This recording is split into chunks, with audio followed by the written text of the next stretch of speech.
Hi everyone, this is Malvika Bidni from the YouTube channel A Daily Dose of Ambedkar. So I thought we'll start a new series on Dalit poetry and Dalit literature. We're titling this series as Steel Nips Are Sprouting. The name is, or the title is borrowed from this work by K. Satyanarayana and Susi Tharu. We will be reading some poets and poems from this work and a couple of other books as well. So the poet that I'd like to introduce to you today is a Telugu Dalit poet. His name is Shikamani. So we are reading Shikamani's Pardon, translated into English by Sharad Thavala.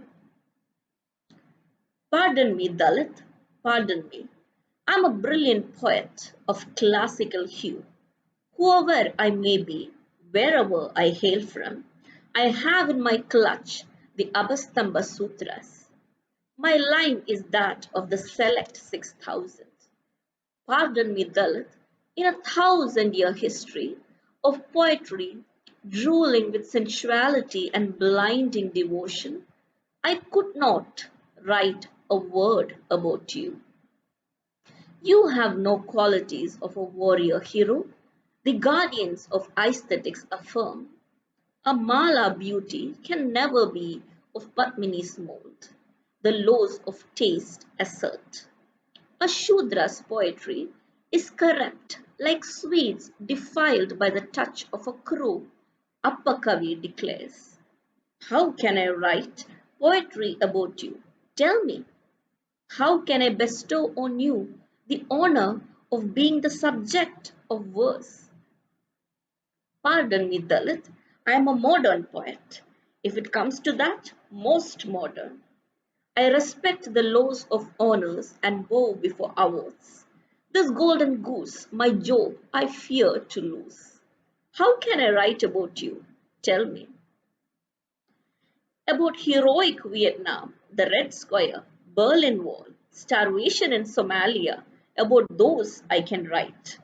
But how can I write about the suppurating soar of Chunduru, the pounding pestles of Karamchedu, the still live fire of Nirkonda?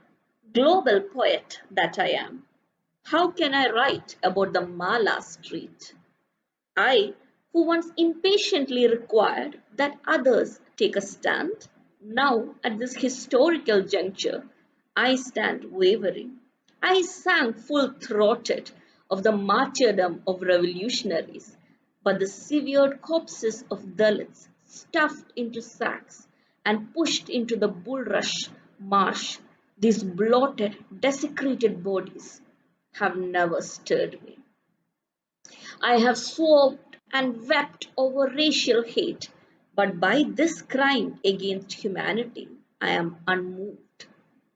The desolation of curfewed streets I could depict, but never did I have even a mustard seed of feeling for the easy slaughter of Dalit people.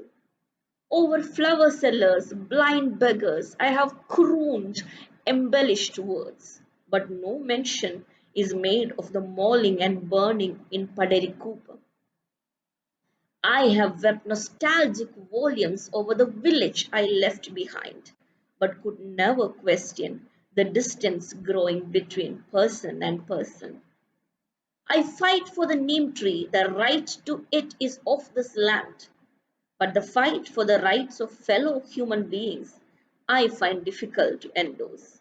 I come from a nation which, after its low caste vice president has unveiled a statue, cleanses it with ritual milk.